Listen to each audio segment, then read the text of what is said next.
vacuum, the quarks are the strongly interacting. You feel the strong nuclear force.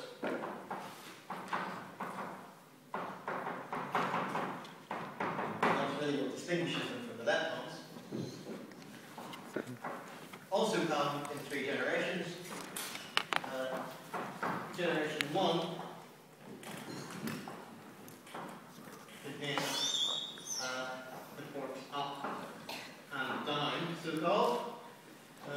Generation 2 contains quarks charm and strange, and generation 3 contains quarks what are usually called top and bottom, except that the people who were working on the physics of the bottom quark didn't like saying they were working on bottom, so they called it beauty.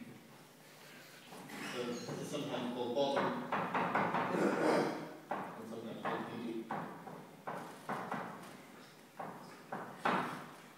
Then they had to call the idea was that they would then be called truth and beauty, but no one ever went for truth, so it's top and beauty. Quite often. Don't blame me. Okay, the charges. From already, so the charge of the up is plus 2/3 in the units, for the first one is 1. Charge of the down is minus 1/3. Charm is 2/3. Strange is minus 1/3. Same pattern again. Top is 2/3. And bottom is minus 1/3. And we see the same pattern repeating. The masses are a little bit difficult to determine, in fact. The reason is that, as I was alluding to earlier on, these quarks are not observed free in nature. They're always found trapped inside other objects. And so it's a little bit difficult to be absolutely sure what the mass of the up and the down are, except by theoretically modelling them and trying to come up with something that fits the data. So the best you can say for the quark, for the up quark, is that it's got a mass which is around 3 MeV or so. And for the down, it's around 7 MeV or so.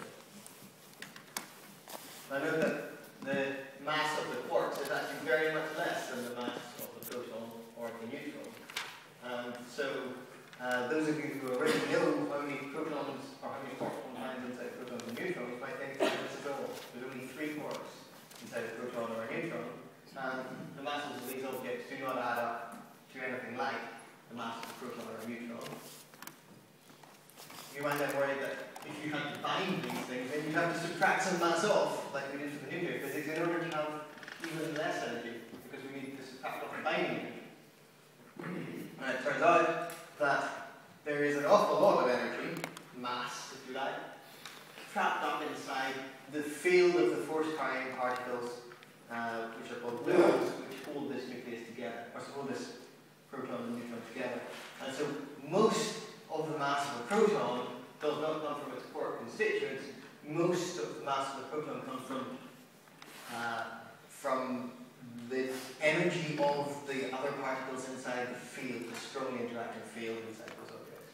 And that does not have to be a negative binding energy, because in fact the harder you try to pull these quarks apart, the more energy gets trapped inside the field. And so they are trapped even though you might think the binding energy was positive. That's an aside, and it's not a detail I don't expect you to pick up. It is the case that these masses are very much less than the masses of the things they make up. Okay, our charm quark mass 1200 or so, strange quark mass around 120. Top is a real heavyweight. I mean, it's really significantly heavier than the other quarks. It's got mass of 174 giga-electron volts or so. Really, orders of magnitude heavier than the others.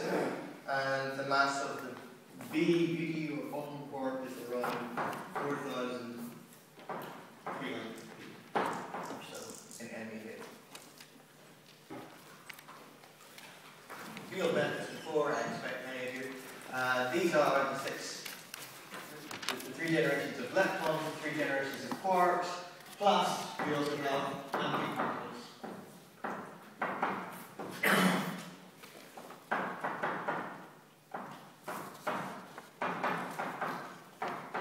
So one antiparticle for each quark and for each lepton inside the standard model. And how the antiparticles differ. So all the quantum numbers are reversed for the antiparticles.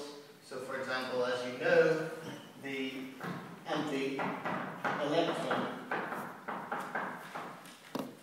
has got charge Q as the +1.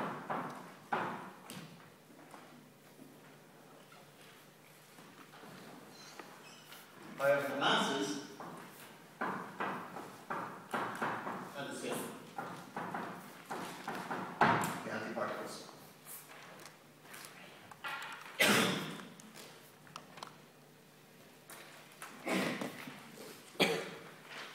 Three generations. For reasons we know not, all of spin half particles, variety of charges and masses. This model is screaming out for someone to simplify it and to understand what the underlying theory is, but as yet, as I say, no progress there.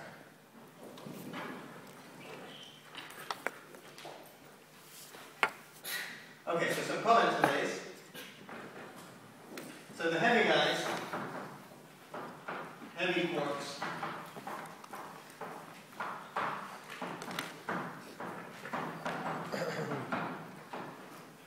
and the heavy leptons are unstable.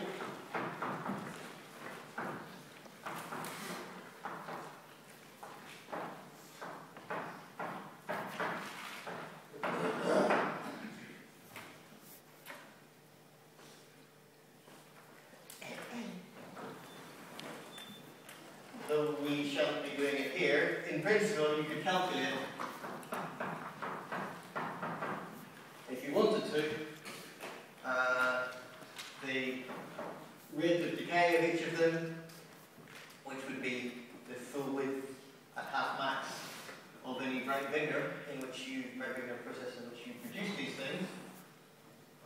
So you can calculate the rate in the usual way. You would have 2 pi and some matrix element on square times the density of states. You already know the density of states. The only thing we need to work out would be calculate the matrix element. And these are rather like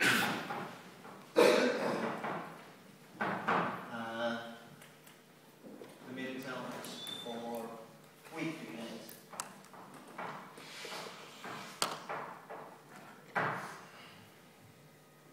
Which we've already calculated.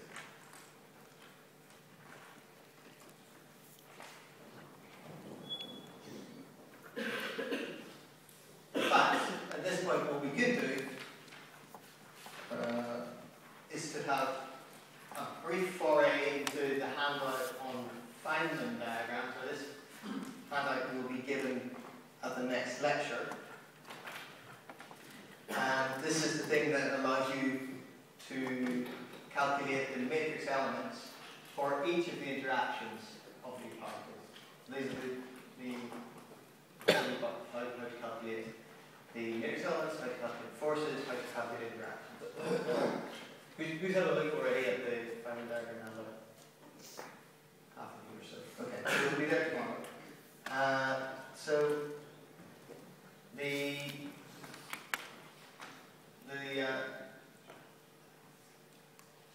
what we're going to try and do in the next little while is to calculate or to understand how to calculate these matrix elements for fundamental particles, for their interactions, for the different forces that we have.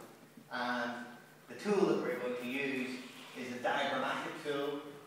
It was one that was popularized by a chap called Richard Feynman, who was an American physicist long ago. And this formalism, this way of doing calculation, should be familiar to you because it involves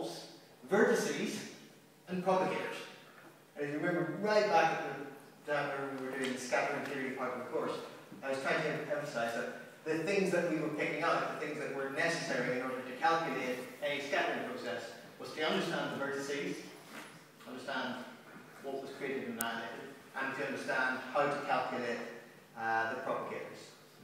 Now, we did that before. For the non-relativistic case, what we have and the tool that we have at our hands, once we understand these Feynman diagrams, is we have the relativistic version of that. It comes out of quantum field theory. There's an enormous big formalism behind it, which as a graduate student you can study, but which we're not going to do ourselves. We're merely going to state the rules and then apply them and use those rules for trying to describe physical systems. And those rules will allow us to calculate the rates of decays, they will allow us to calculate the cross-sections for particular interactions, they will allow us to calculate widths and positions at various given peaks. So that's the thing that we will use in order to try and get the evidence that lies behind this model and to make a connection between this rather abstract series of objects written on the board and some experiments. In fact, I think I have actually covered everything that I wanted to do in this first lecture. What I would like is that I will check and see if these handouts are ready. If they are, I will bring them to you now and you can have a first look at them.